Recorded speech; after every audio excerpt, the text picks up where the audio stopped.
Yo, what's going on everyone? This is going to be a recap for Friday, September 19th, 2025, and I'm going to show you how I got a $12,000 payout from Tradeify this week. I requested 12K a few hours ago, and I've already been paid the money. It's already in the bank, so we can see 3K, 3K, 3K, 3K, so 3K on 4 accounts, that's $12,000. We can also take a look at my Tradeify journal. We can see I'm currently up 42.5K for the month of September. My win rate is at 86% right now.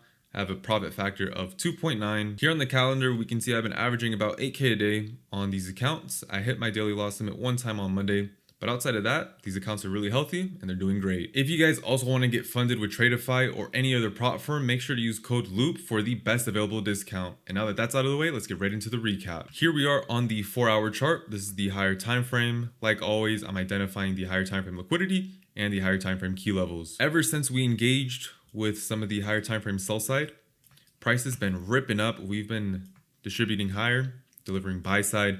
We've really had one-way delivery since the beginning of September. Prices continue to respect and use the discount raise as support, and we've also violated some premium raise. But heading into today's 10 a.m. session, heading into today's 9:30 open, the New York AM session, we had this 4-hour imbalance here, which price respected. We wicked below during FOMC, but this is just the manipulation. This happened a lot this week where we were getting these crazy wicks. These are big wicks. Like let's measure this out real quick. A 200-point wick. And then price popped all the way back up. We closed within it and we continued higher. This is a really good example of how the bodies tell the story and the wicks just do the damage. If we were to remove all the wicks from the chart, this will look super clean. It's like, okay, we form a 4-hour BISI, we retrace into it, and then we deliver higher. But on the lower time frame, I mean, all these wicks that we're getting, even though we just see one wick here, on the lower time frame, this is up and down, up and down, up and down movement in a 200-point range. So it's pretty volatile. And we can see just above this imbalance right here, we formed another BISI. So if price is going to deliver some sell side, this could be used as a target. And then we can drop down to the hourly chart and we can mark out the liquidity. So we already identified the higher time frame key levels. I was aware of those heading into the session. We can mark out the buy side. We also have the sell side down here. So the sell side I was watching heading into the session was at 24,650. And then we have our all-time high up at 24,816. And then from here, we can see there's really not a bunch of PDRAs, not a bunch of imbalances or order blocks. So we can drop down to the 15-minute from here. Here on the 15-minute, we can see our all-time high. So we can see the buy side that we marked out on the higher time frame, as well as the sell side. And if we zoom in a little bit here, we can see the price was trading between some of these 15-minute imbalances. So we had a 15-minute SIBI, which price was traded up into. And we also had this 15-minute BISI right here. From here, I drop down to the lower time frame, and we can see how price was trading between that 15-minute BISI and the 15-minute SIBI. So we can fast forward heading into 9:30 open, and we can see how we got a bunch of wicks. Look at all these candles. There's no imbalances, a bunch of wicks here. Price rejected the 15-minute SIBI, traded into the 15-minute BISI. We can fast forward a little bit more, and we can see that we saw a reaction up off of that 15-minute imbalance. And here on the lower time frame, we ended up forming this fair value gap, this BISI. This displacement also formed an order block. So this created a lower time frame change in the state of delivery. One little gem, which has actually helped me out a ton, is when we have a fair value gap form within an order block, this becomes higher probability of delivering. If we look to the left, we technically did form a bearish change in the state of delivery on this move lower, but there was no imbalance. A bunch of wicks. What we want to target and what we want to trade is a price action that has imbalances or gaps. And there's another thing I noticed. So here on the lower time frame, we did have some sell side here. We can see that NQ failed to sweep it. You see how we left it alone here? NQ did not sweep that sell side. At the same time, we can take a look at ES. ES had delivered lower and cleared out the sell side. We see how price swept some of that liquidity. So we had some SMT here. NQ failed to take out the sell side while ES did. And then we can take a look at YM and we can see just how much price had sold off. As NQ was pushing up, YM delivered 230 points lower. This right here is known as SMT. We had a divergence between the indices. YM was selling off. I mean, look at the difference right here. Those same lows on NQ, YM ran through. This is bearish right here, right? ES was a little bit more neutral. And then we take a look at NQ. Not only did price fail to sweep the sell side, price was pumping up higher. This is a really good example that basically summarizes the last 2 weeks of price action, because this has been occurring almost daily. We've been seeing YM sell off super hard, ES is neutral, NQ is pumping, or vice versa. So the fact that NQ failed to take out that sell side, we see it right here, while YM had delivered so much lower, clearing out all that liquidity that was engineered overnight, gave me the confidence that we can see some buy side delivery up to our all-time high. I'd really recommend everyone, depending on whether you're watching this in the future or even if you're watching it right now today as it's being uploaded, go back and look at the last 2 weeks of price action and just compare NQ and YM. You will see these divergences play out all the time, like over the last 2 weeks. And we see how that once we get the signal here, once price fails to engage with liquidity, we'll see NQ pump, YM dump, or vice versa. So once price ended up getting a little retracement into these discount arrays here, I entered into a long position. So I entered in longs off of the order block, off of the BISI, off of the 15-minute imbalance. I placed my stop loss at the swing low. If this SMT holds, we really shouldn't see price deliver lower. We should not see the sell side engaged with. So let's play this out here. We can see we got a really nice reaction. This is like textbook right here. This is like seriously picture perfect. Price pumped up off of the discount arrays. Really nice delivery higher. And this is, I'm gonna mark this out real quick. Look at the time which this is occurring. This is literally occurring between 9:50 to 10:10. We started to pump up just before the 9:50 macro. Don't forget that time is everything. I'm always looking to take trades, the majority of my trades, between 9 to 11 a.m. Eastern. And within this time period, if we can find a setup that is forming during the macro or just before it, like this is perfect because the setup delivered just before the macro, which gave me more confidence, more confluence, more conviction that heading into 10 a.m., heading into the macro, we would see a volatility injection. But as I digress, once price got this pop up and we traded above these equal highs here, got some lower time frame equal highs, I made sure to lock in some profit. So I secured about 35 points. And then after securing profit, I trailed my stop up to break even and the trade is now completely risk off. Now here comes the tomfoolery. Check this out, because this happened quite a few times this week. It was pretty dang annoying. It was pretty irritating, but let's get right into it. So if we play this forward a little bit more here, we can see right here, what did price do? What did MNQ do? Our all-time high was at 24,815.75. If we take a look at the high of this candle, so right up here, right where I have it highlighted, where it says H, that represents the high of the candle that I've selected. The high of this candle was 24,816. That means we traded up into the buy side by 1 tick. Not 1 point, 1 tick. And my take profit, my final TP was set just above this buy side by 1 handle. I had a limit order set at 817. But what made it worse, so check this out, guys. Check this out. If we go and take a look at NQ, at the same time, this sneaky little, I think the best thing to call it is just being a rat, a sneaky little rat. NQ pushed up 2 points.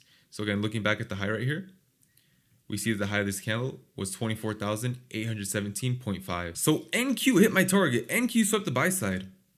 But MNQ, which is what I was trading, failed. I said, ain't no freaking way. Now, if we continue a little bit more, we fast forward. This delivery here was a potential turtle soup short. I saw it forming. I said, okay, here we go. NQ popped up and triggered all the orders, majority of them, while MNQ failed to. Little tick, little 1 tick. But then after that, we start to displace lower, which is not a good sign. That's not a good sign. And then we see we ended up forming this SIBI here. And if we fast forward some more, check this out. Price ended up trading through this BISI. So then we had a potential IVG. We started to form a turtle soup short. We formed a lower time frame bearish order block.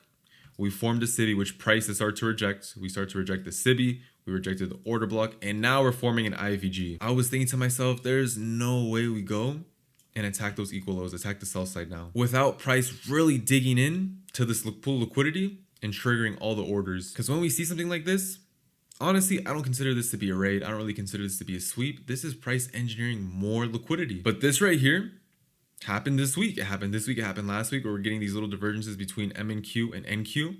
The other day, NQ swept some sell side and MNQ left it alone. Like, damn, bro. We already have SMT between ES and QYM. And it happened a lot more frequently this week, where we're also getting SMT between MNQ and NQ. And this has been going on for forever since the creation of this. It's not like it's anything new, but it's just been happening a lot more frequently. Over the last few years, the SMT that I've seen between NQ and MNQ is like once in a blue moon. But I'm telling you, the last 2 weeks, go through and compare the charts. There's been so many occasions, like a handful of times, where we're seeing price form SMT between NQ and MNQ. So we can play this forward a little bit more. We can see my break even was triggered.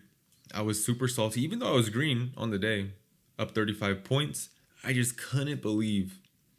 I mean, I could believe it, but it was just so frustrating that we did not hit my target. We were literally 1 point away from hitting my TP. But if we take a look at the 3 minute, we're gonna fast forward a little bit here. I was going through different time frames, and I saw that on the 3 minute, price had formed this BISI.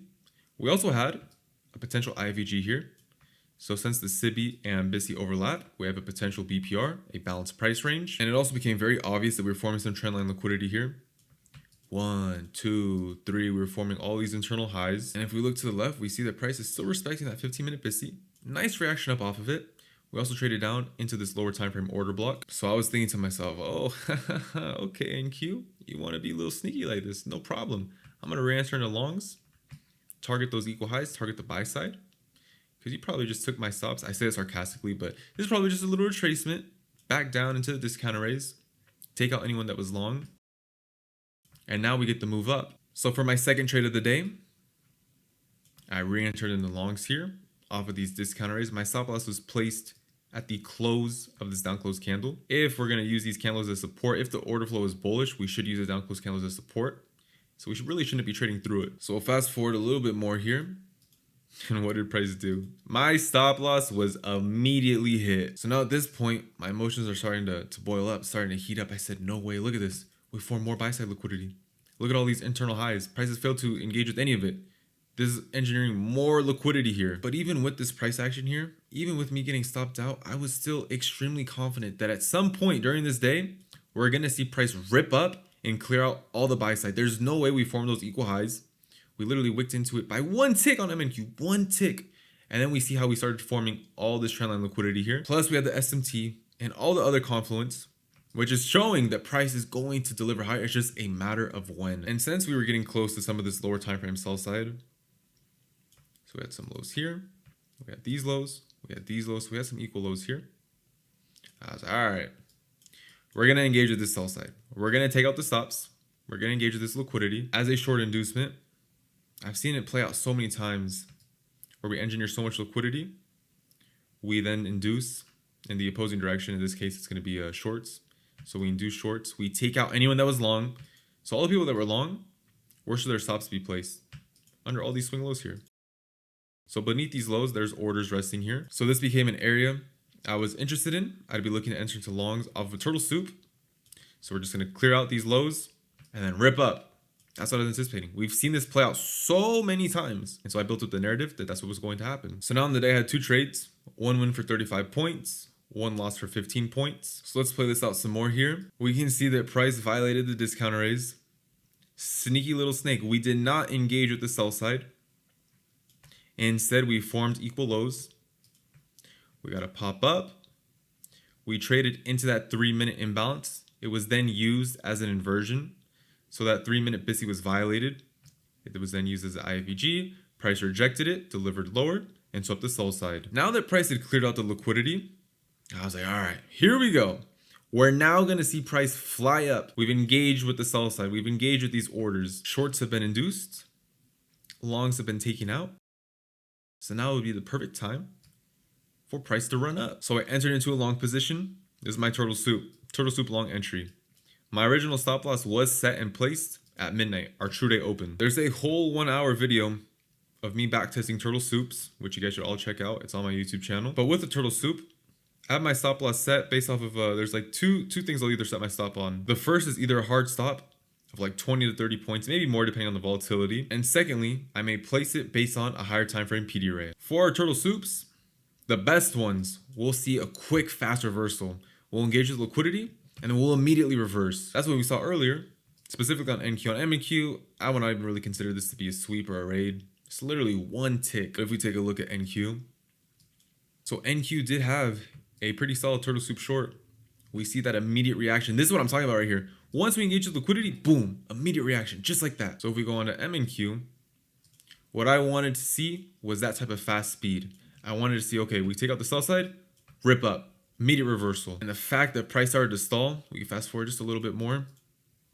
We're kind of in this back and forth range, back and forth, back and forth. There was no real displacement. There was no real reversal, no real fast movement. So once I saw this movement here, there was a lack of displacement. There was no speed. There was no immediate reversal, no immediate reaction. I ended up biting the bullet and I closed out of this long position. I did it because price was not delivering as I anticipated, as I was expecting. So I thought to myself, I said, okay, price is kind of lagging. I still think we're going to get that delivery higher, but we may see price deliver lower. We may dig down, deliver some more sell side. So instead what I'll do, I'll wait for a change in the state of delivery. I'll wait for the IVG. This is basically your second entry, your second and third entry model. For your turtle soups, there's a few different entry models. And I explain each of them, each entry model within that hour-long backtesting session, that video that's up on the YouTube channel. The first entry is off of the liquidity sweep. It's off of the stop rate. The second entry is off of the order block. So you're changing the state of delivery. Then comes your imbalances, your IVG, so on and so forth. So I was waiting for price to really get some displacement higher, to see a change in the state of delivery, which is a confirmation of a change in trend, to see some imbalances form, whether they're BISIs, IVGs, whatever. That's what I wanted to see. That would give me a lot more confidence in entering longs, targeting the buy side. But this price action right here, this is not it. This is not A+ delivery. We see the back and forth movement. It's kind of slow, a little lethargic. We're just trading in this little range for about, what, 15, 20 minutes? The turtle soup long entry was not invalidated. It's just in order for me to enter and be in that position, I would need to have a larger stop. Because of this back and forth movement, the fact that price is not immediately reverse, let me know that we may deliver some more sell side, form some lower time frame lows, and engage with it, so have some lower time frame stop rates, and then deliver higher. In order for me to be a part of that, I need to have a bigger stop. And I wasn't willing to risk it. I was not willing to risk it. So now I waited for that displacement, for that change in the state of delivery, for that IVG. So we'll fast forward some more here. Oh, what did we get? We traded down to midnight, our true day open. We see price react up off of it, little reaction. And if we zoom in here, what did price end up forming? We got our SIBI. So if price is able to violate it, we'd have an IVG. We'd also have a bullish order block. So I was waiting to see if we can get confirmation of a change in trend. And we can see it. Boom. This is it. This is our confirmation. This is letting me know that, all right, now it might finally be time. It might finally be time after waiting basically since 10 a.m. for that higher time frame liquidity to be engaged with. And we take a look here. What have we been forming this whole time? A ton of trendline liquidity. Swing high, swing high, swing high, swing high, swing high, swing high, swing high. All these internal highs. Price has not cleared out a single one.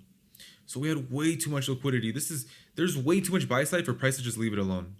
We're going to take out this liquidity. It's bound to happen. So I entered into longs off of the order block, off of the IVG.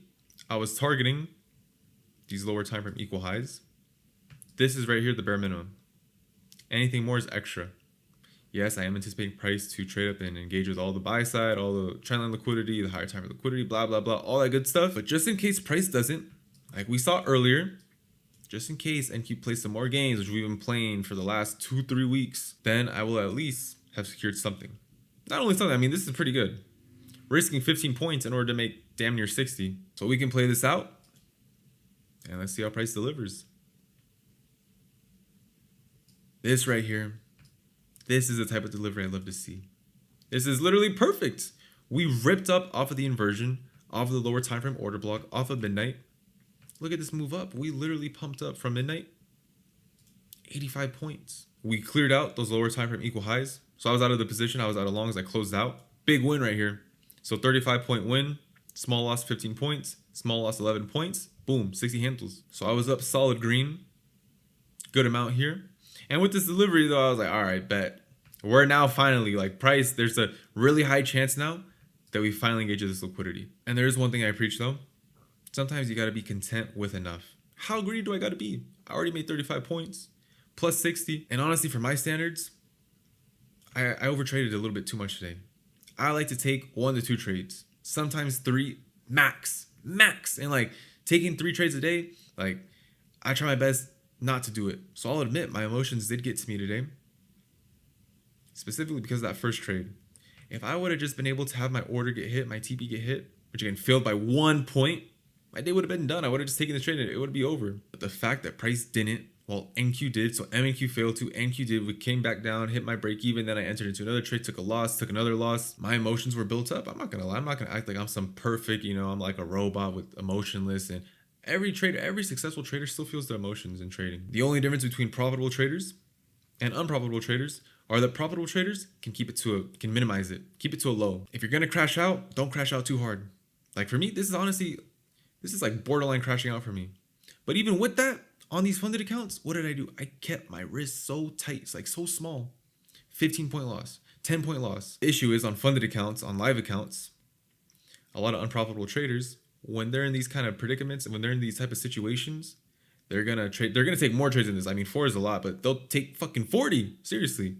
And they'll enter in with like max leverage, 40 contracts. And they'll refuse to cut losers. They'll just keep adding.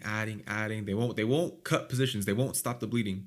Instead, they'll bleed out and their accounts will go bye-bye. But we'll play this out a little bit more. And actually, we could just exit out of the replay mode. I mean, we see how much price pumped up. From my entry, price delivered what? 160. Yeah, I gotta stop now, bro. It's a freaking motorcycle outside. Come on now. But going back to what I was saying, 165 points. I don't know if you guys can hear that. Some dude gotta be racing or some shit. But we see the turtle soup did deliver. This is your turtle soup. It was just the delivery was not the greatest. And that is this is the best example of the price action over the last few weeks. Nearly all of my analysis is played out. Nearly all of my targets have been hit. It's just the way price goes about it. We see it here. We see the delivery, how mid. I was gonna say I don't wanna curse too much, but how mid this is. Back and forth, stalling, back and forth. When on any normal day, we engage with the sell side and boom, that move occurs. But we can see right here, that didn't happen. And even earlier, like seriously, from the very beginning of the day, we should have traded up just like NQ did. And we should have traded up a few points, at least above that liquidity. So there's a few things I want you guys to take away from this video. I mean, I'm sure there's actually quite a few gems in here, but just off the top of my head, the first thing, try to make sure to always take partials. It's a little controversial, but the fact that I took something off of this trade, the fact that even with this tomfoolery, even with this, I'll just say mid PA to try to keep it PG, even with this type of delivery, I was still green. Even though price came down and triggered my break even, I still locked in profit. So make sure, lock in profit, take partials. The second thing, if you do feel your emotions boiling up and you don't just log off the charts, which I honestly might be the best thing to do, just hop off, just get out of here. There's no need to overextend your stay. But if you do, again, we're not perfect. I mean, even with me, we see it here. I managed to keep my losses extremely small. Having a 10-point stop, 15-point stop on NQ on the NASDAQ, that's pretty damn small. A lot of times, a lot of trades have like 30, 40, 50-point stops. And so I managed my risk, kept my stop losses pretty small, pretty tight. I did not enter in with max leverage on any of my funded or live accounts. It's all about managing risk. Because then you're able to eat up more losses. You're able to eat more up without blowing your account. And lastly, just being content with enough. I could have been greedy. Like imagine if I didn't take anything off here. Of course, we'll never know, but just bear with me for a second. Imagine I didn't take anything off. And I was like, you know what? I'm holding for that buy side. I'm not taking off anything. And check this out. What if price ended up forming more highs, more liquidity, more buy side, and we delivered lower? And my break even was triggered, or my stop was triggered, or there's so many different possibilities that could have happened. So I'd say be content with enough.